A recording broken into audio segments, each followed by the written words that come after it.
তোমারে লেগেছে এত যে ভালো, চাঁদ বুঝি তা জানে।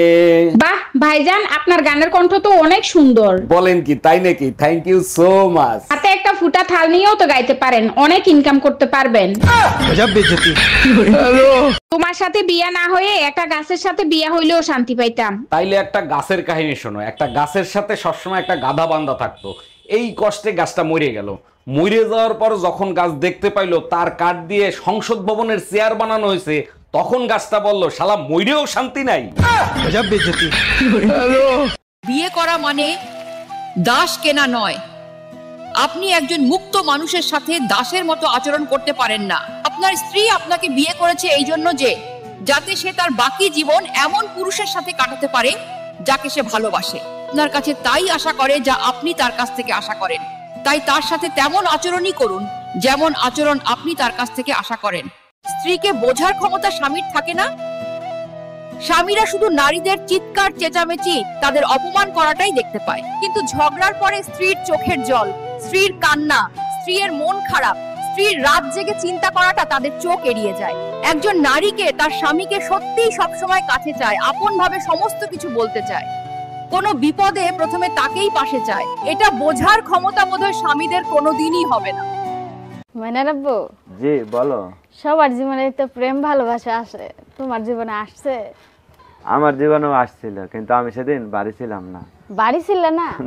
কে প্রেম কি আসলে পরে বাড়ি থাকা লাগে না? প্রেম আসছিল, সবার জীবনে আসে, আমার জীবনে আসছিল, আমি সেদিন কোথাও জানি গেছিলাম, বুঝছো? মানে সেরি বাড়ি পর এসে ফেরত দিছে? না না, তা না। সেরকমই তোমার হচ্ছে কথার ভাও। না সেটা না। একটা মেয়ে না তার শ্বশুর বাড়িতে থাকতে ভালোবাসে না তার বাপের বাড়িতে। মেয়েরা চায় তার স্বামী নিজের ইনকামের টাকায় তৈরি করা বাড়িতে থাকতে, যেখানে কেউ এসে কখনোই বলতে পারবে না যে আমার বাড়ি থেকে বের হয়ে যাও। আমার লাইফের সবচাইতে বড় অ্যাচিভমেন্ট কি জানেন?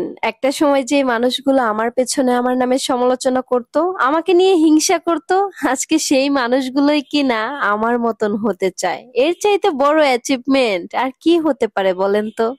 তরকারিতে লবণ বেশি দিলে যেমন তরকারি নষ্ট হয়ে যায়, ঠিক তেমনি স্বামীর সাথে সবসময় ঘ্যান ঘ্যান প্যান প্যান করলে স্বামীও নষ্ট হয়ে যায়। পুরুষ হলো বন্য ঘোড়ার মতন, রেগে গেলে সংসার উলট পালট হয়ে যাবে। তাই স্বামীকে রাগ দেখিয়ে নয়, বরং ভালোবেসে তাকে বশ মানাতে হবে।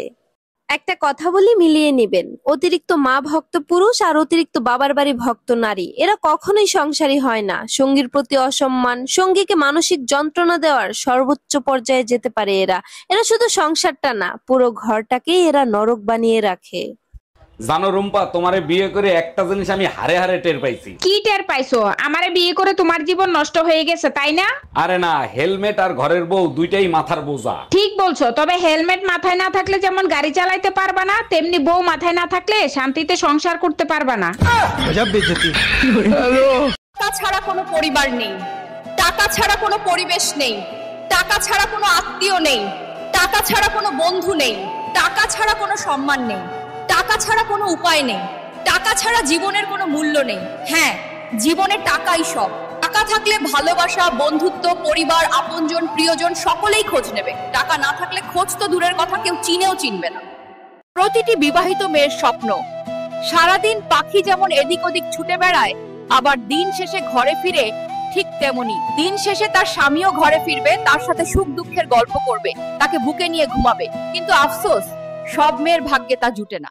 জায়গা বদলান, এক বোতল জল দোকানে 20 টাকায় পাওয়া যায়, সেই জলই হোটেলে 40 টাকায় পাওয়া যায়, আবার সেই জলই এয়ারপোর্টে 50 টাকায় পাওয়া যায়। এই প্রকার যদি কোথাও আপনার ভ্যালু কম ফিল হয় তাহলে জায়গা বদলান, তাহলে আপনার মূল্য বেড়ে যাবে, জীবন বদলে যাবে। এই কিছু টাকা দাও তো, মার্কেটে যাব। গত মাসে যে টাকা দিয়েছিলাম সেই টাকার হিসাব আগে দাও। জানো, তোমারে নিয়ে কাল রাতে একটা স্বপ্ন দেখছি। বলো কি, তাই নাকি? তা আমারে নিয়ে কি স্বপ্ন দেখলা? তুমি আর আমি বাসে যাচ্ছিলাম, বাস নদীতে পড়ে গেছে, সবাই সাঁতার কেটে উপরে আসতেছে, আর তুমি জানে কারে খুঁজতেছিলা? কারে আবার খুঁজবো? তোমারই খুঁজতেছিলাম। জি না, বাস কন্ট্রাক্টরে খুঁজতেছিলা টিকিটের টাকা ফেরত নেওয়ার জন্য।